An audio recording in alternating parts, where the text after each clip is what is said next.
Hey there, community. Jason Rahm here at RSA Conference 2026 out here in San Francisco. And I'm here with Chuck. Chuck, will you introduce yourself? Hi, my name is Chuck Herrin. I'm Field CISO for F5, and I'm also at RSA here in San Francisco. Fancy that. So I want to talk about Whack-A-Mole. Yes.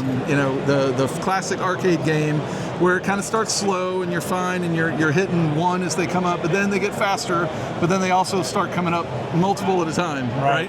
And that's kind of how traditionally people handle security vulnerabilities, right? It's like, you're trying to whack them all, but there's a newer approach. It's been a few years or whatever since CTEM was released, and so it's a different approach framework that's coming out. And so can you share a little bit about what CTEM is and what the goals are for that? Sure. So when we talk about the continuous threat exposure and monitoring and management, we're really talking about understanding what's vulnerable in your environment, who is potentially attacking it, and it requires context and information that a lot of the sort of legacy tooling really didn't have.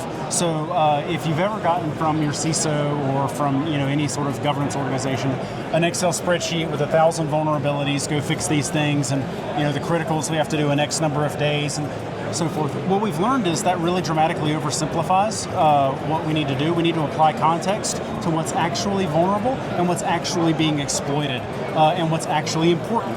All of these things, all of this additional context, it makes a big, big difference. That's probably the biggest evolution that I've seen in the CTEM space over the last several years, is actually adding meaningful context to help CISOs and their teams really answer three questions. What, so what, now what? Here's the thing. Here's how important we think the thing is and why, and here's what we think you should do about the thing. And the key to it really is having a solid inventory and understanding what your actual attack surface is, and then applying context to what's actually important and what's actually being exploited, because none of us have all the resources that we want. Right. None of us have all of the hours in the day that we need. We've got to focus on what's important. And we find that by intelligently focusing like that, you can dramatically improve the results per hour invested and the results per dollar invested.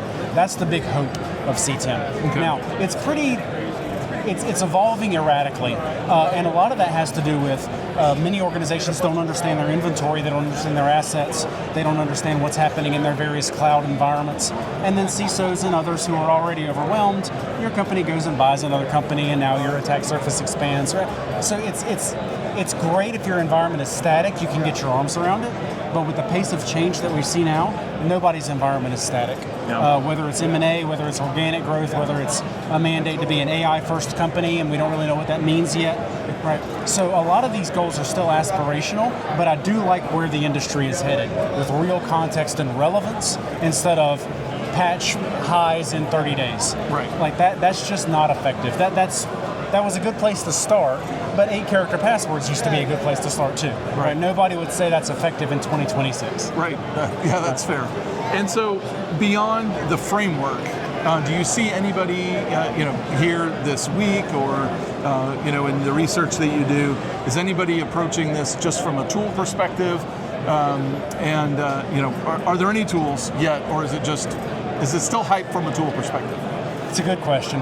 And as much as I chafe at how some of the analysts segment up the tool spaces, and then people say, okay, well, I need a SIEM, I need a CNAP, I need a this, I need a that, right? Like it's a Snap-on tool truck or whatever, or Barbie for SecOps, or all the accessories.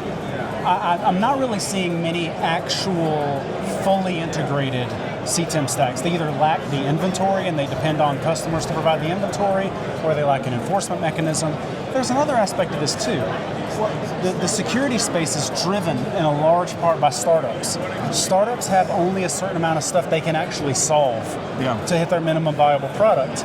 They can't take on, like you can't be a startup and start a ServiceNow platform company, right? So the big players are getting the closest to that end-to-end sort of approach, but even they have gaps, and they have integration challenges with the technologies they've bought over the last several years. So I don't think anybody's got it really nailed down, but for attentive CISOs and CTOs and CIOs who are thoughtful in how they arrange their technology stack so that they can get what I call 90% out of 10 tools instead of 10% out of 90 tools, you can get pretty darn close today if you're thoughtful and logical about it.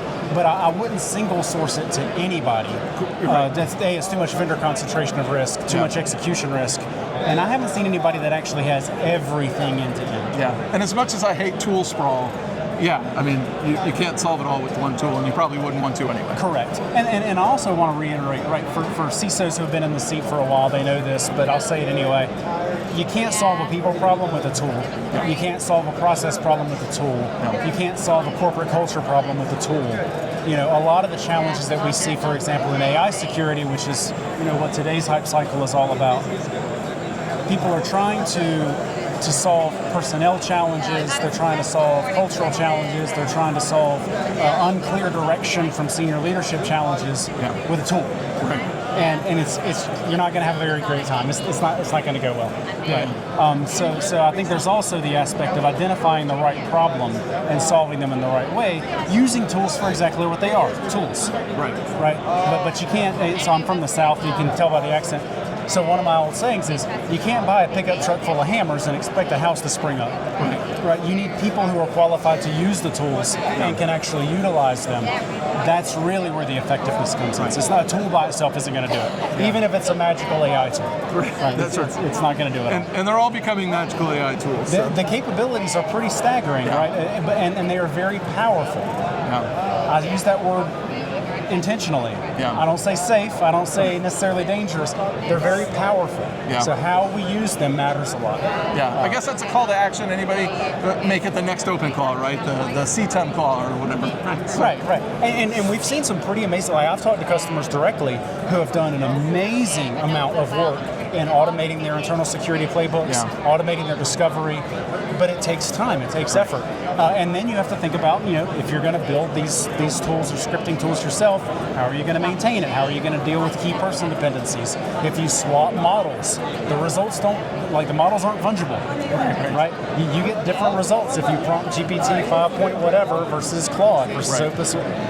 So there's a lot that actually goes into it that a lot of companies are just now starting to figure out. Right. But the reality is, we figured out a lot of this stuff over the last 30, 40 years. Yeah. We're just having to relearn it in the context of AI. Right. Yeah, that's fair. But the same principles apply. Right. Awesome. Well, thank you for sharing about CTEM and community. We'll see you in the next one. Make sure you like and subscribe. Thanks, Joe. Have a great day.